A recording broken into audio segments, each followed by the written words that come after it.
3 on your Sunday, retail marijuana shops getting closer to opening here in Massachusetts. Today, Jon Keller sits down with the head of the Cannabis Control Commission to find out where things stand.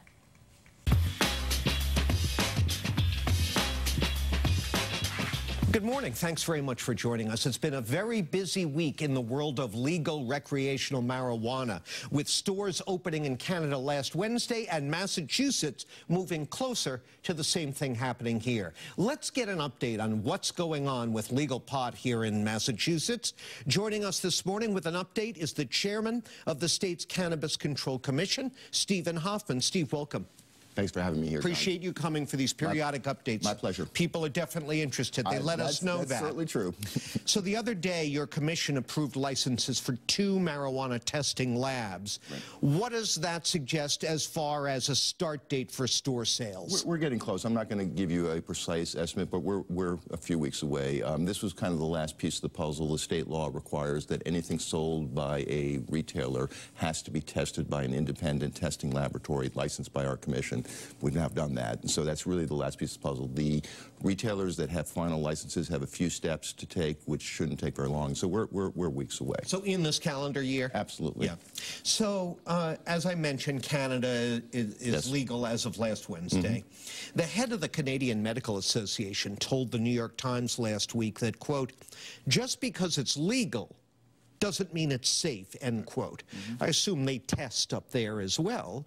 Yeah, they have a different structure. So it's legal at the federal level. Yeah. Cultivation and manufacturing are also at the federal level, but the retail operations are different because they're regulated by each province, and so each structure is a little different across the different provinces. Well, would that statement apply here? I mean, can you vouch for the safety of the product? Well, that's the whole point of what we talked about just a few seconds ago, which is that nothing can be sold at retail unless it has been tested by an independent testing lab. They have very rigorous protocols about what's in the product, including whether there are any pesticides, heavy metals, other chemicals. There's also testing for what is the potency. So, yeah, I think that the whole purpose of what we're doing in terms of our regulatory structure and the lab testing is to ensure the safety of the product. So, in Canada, yes, legal pot has lower levels of THC, the chemical that gives you the buzz, than does black market pot. Right.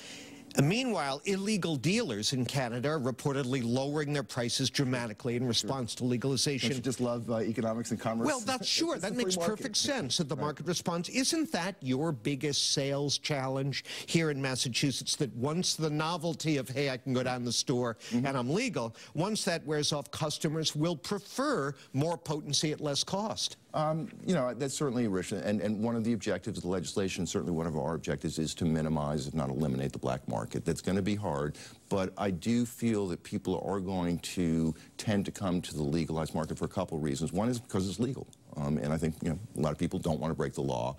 2 is, I do think the fact that people are going to know exactly what they're getting in terms of potency, in terms of chemical content, is going to have value. And so I really do hope that over time we'll see this mitigation of the illicit market. But it's certainly one of our primary objectives, and we're going to work on it and keep focused on it. Refresh my memory. Is the industry allowed to advertise?